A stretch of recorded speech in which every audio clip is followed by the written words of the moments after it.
Hi ಎಲ್ಲರಿಗೂ ಮಹಾಶಿವರಾತ್ರಿ ಹಬ್ಬದ ಶುಭಾಶಯಗಳು. ಇವತ್ತು ಮಗಳಿಗೆ ಡ್ಯಾನ್ಸ್ ಕ್ಲಾಸ್ ಇತ್ತು ಅಂತ ಹೇಳ್ಬಿಟ್ಟು ಅವಳನ್ನು ಕಳ್ಸೋಣ ಅಂತ ಹೇಳಿ ರೆಡಿ ಮಾಡಿ ಕಳಿಸ್ದೆ. ಅವ್ರ ಬರೋದ್ರೊಳಗೆ ಹಬ್ಬದ ಪ್ರಿಪ್ರೇಷನ್ ಮಾಡೋಣ ಅಂತ ಹೇಳಿ ನಾನು ಬಂದು ದೇವ್ರ ಪೂಜೆ ಮಾಡೋಣ ಅಂತ ದೇವ್ರ ಪೂಜೆಗೆ ರೆಡಿ ಮಾಡಿಕೊಂಡೆ. ಇದು ಮುತ್ತುಗ್ದು ಹೂವು.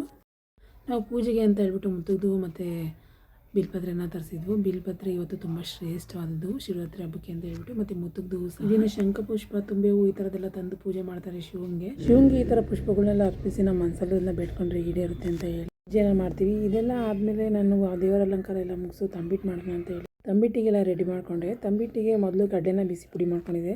ಅದಕ್ಕೆ ಕಡಲೆ ಬೀಜ, ಎಳ್ಳು, ಏಲಕ್ಕಿ ಪುಡಿ, ಕೊಬ್ಬರಿ ಹಾಕಿ ಚೆನ್ನಾಗಿ ಕಲಸಿ ಪಾಕನ ಸೋಸ್ಕೊಂಡು ತಮಟನ ಮಾಡಿದೆ. ನಾನು ಕೊಬ್ಬರಿ ಹಾಕಿರೋದನ್ನ ಸ್ವಲ್ಪ ಪಾಕ ಜಾಸ್ತಿ ಹಾಕಿದ್ದೆ, ಯಾಕೆಂದರೆ ಸ್ವಲ್ಪ ಗಟ್ಟಿಯಾಗುತ್ತೆ ಅಂತೇಳಿ. ಇದನ್ನು ಚೆನ್ನಾಗಿ ಮಿದ್ದಿ ಸಣ್ಣ ಸಣ್ಣ ಉಂಡೆಗಳನ್ನಾಗಿ ಮಾಡ್ಕೊಂಡೆ ಮೀಡಿಯಮ್ ಸೈಜ್ಗೆ. ನೋಡಿ ಯಾವ ಥರ ಬಂದಿದೆ, ತುಂಬ ಚೆನ್ನಾಗಿ ಬಂದಿದೆ ಕಡಲೆ ಟಮಟ ಮಾತ್ರ. ನನಗದು ಸಖತ್ ಇಷ್ಟ ಆಯಿತು. ಕಡಲೆ ಟಮಟ ಅಂತೂ ತುಂಬ ಟೇಸ್ಟಿಯಾಗಿ ಬಂದಿತ್ತು. ಅದಾದಮೇಲೆ ಅಕ್ಕಿ ಟಮಟ ಮಾಡೋಣ ಅಂತ ಅಂದ್ಕೊಂಡೆ. ಅಕ್ಕಿನ ಒಂದು 2 ಮಸಾಲೆ ತೊಳೆದ್ಬಿಟ್ಟು ಹಂಗೆ ಡ್ರೈ ಆಗಲಿ ಅಂತ ಇಟ್ಟಿದ್ದೆ. ಅದನ್ನು ಮಿಕ್ಸಿಲಿ ಚೆನ್ನಾಗಿ ಗ್ರೈಂಡ್ ಮಾಡಿಬಿಟ್ಟು ಪುಡಿ ಮಾಡ್ಕೊಂಡೆ. ಅದಕ್ಕೆ ಬೆಲ್ಲನ ಕಲಸಿ ಚೆನ್ನಾಗಿ ಮಿಕ್ಸ್ ಮಾಡ್ಕೊಂಡೆ. ಇದಕ್ಕೆ ನೀರನ್ನ ಯೂಸ್ ಮಾಡಿಬಿಡಿ. ನೀರು ಹಾಕಿದ್ರೆ ತುಂಬ ತೆಳುವಾಗಿಬಿಡುತ್ತೆ, ಪಾಯಸ ಟೈಪ್ ಬಂದುಬಿಡುತ್ತೆ. ಅದನ್ನು ಚೆನ್ನಾಗಿ ಕಲಿಸ್ಕೊಂಡು ಸ್ವಲ್ಪ ಕಾಯಿನ ಮಿಕ್ಸ್ ಮಾಡಿಕೊಂಡೆ. ಕಾಯಲ್ಲೇ ಸ್ವಲ್ಪ ನೀರಿರೋದ್ರಿಂದ ಅದು ಚೆನ್ನಾಗಿ ಬಂದಿತ್ತು. ಕಾಯಿ ಮತ್ತು ಏಲಕ್ಕಿ ಪುಡಿ 2 ಮಿಕ್ಸ್ ಮಾಡಿ ಚೆನ್ನಾಗಿ ಕಲಿಸಿದೆ. ನೀರನ್ನು ಹತ್ರ ಮಿಕ್ಸ್ ಮಾಡಿಬಿಡಿ, ನಿಜವಾಗ್ಲೂ ತುಂಬ ತೆಳಗಾಗಿಬಿಡುತ್ತೆ. ಅದರಲ್ಲೇ ಚೆನ್ನಾಗಿ ಕಲಸಿ. ಅಕಸ್ಮಾತ್ ನಿಮಗೆ ನೀರು ಬೇಕು ಅಂದರೆ ಒಂದು ತಿಂಡಿ ತಿನ್ನೋ ಸ್ಪೂನಲ್ಲಿ 2 ಚಮಚ ಸಾಕು, ಅದ್ರ ಮೇಲೆ ಹಾಕ್ಬಿಡಿ. ನಿಜವಾಗ್ಲೂ ತೀರ ತೆಳಗಾಗಿಬಿಡುತ್ತೆ. ನೋಡಿ ಉಂಡೆ ಯಾವ ಥರ ಬಂದಿದೆ ಅಂತೇಳಿ. ಇದನ್ನು ಉಂಡೆಗಳನ್ನ ಮಾಡಿಕೊಂಡು ನಾನು ರೆಡಿ ಮಾಡಿಕೊಂಡೆ.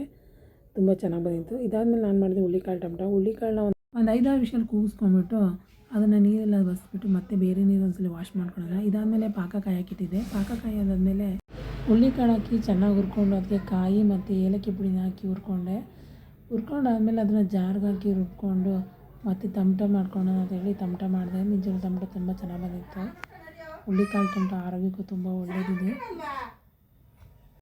ಹುಳ್ಳಿಕಾಳು ಟಮಟ ನೋಡೋಕೆ ತುಂಬ ಚೆನ್ನಾಗಿ ಕಾಣಿಸ್ತಾ ಇದೆ. ನಿಜವಾಗ್ಲೂ ಇದು 3 ಟಮಟಗಳು ರೆಡಿಯಾದವು. ಇದ್ರ ಜೊತೆ ಒಂದು ಶಿವಲಿಂಗ ಮಾಡೋಣ ಅಂತ ಹೇಳ್ಬಿಟ್ಟು ಕಡಲೆ ಟಮಟಲ್ಲಿ ಶಿವಲಿಂಗ ಮಾಡಿದೆ. ನಿಜವಾಗ್ಲೂ ನನಗೆ ಮಾಡೋಕ್ಕೆ ಬರ್ತಾಯಿರಲಿಲ್ಲ, ಹಂಗೆ ಹೇಗೋ ಪ್ರಯತ್ನ ಪಟ್ಟು ಸುಮ್ಮನೆ ಮಾಡಿದೆ. ನಿಜವಾಗ್ಲೂ ತುಂಬ ಚೆನ್ನಾಗಿ ಬಂದಿತ್ತು.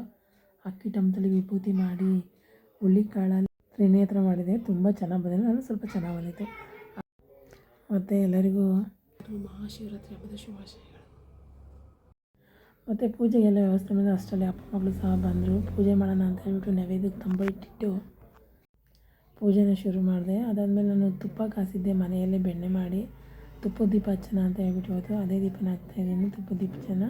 ಇದೆಲ್ಲ ಆದಮೇಲೆ ನಾವು ಹೋಗಿದ್ದು ಶಿವನ ಗುಡಿಗೆ, ಶಂಕರೇಶ್ವರ ಗುಡಿಗೆ ಪೂಜೆ ಸಲ್ಲಿಸ್ಬರೋಣ ಶಿವನಿಗೆ ಅಂತ ಹೇಳ್ಬಿಟ್ಟು. ತುಂಬ ಚೆನ್ನಾಗಿ ಮಾಡಿದರು ಅಲಂಕಾರನ. ಮಗಳಿಗೆ ತಂಬಿಟ್ಟು ಅಂದರೆ ತುಂಬ ಇಷ್ಟ. ಅವಳು ಇಷ್ಟಪಟ್ಟು ತಿಂತಾಳೆ. ಚಿಕ್ಕ ವಯಸ್ಸಿನಲ್ಲೂ ಇದೇ ಥರ ತಿಂತಾಯಿದ್ಲು ಅವಳು.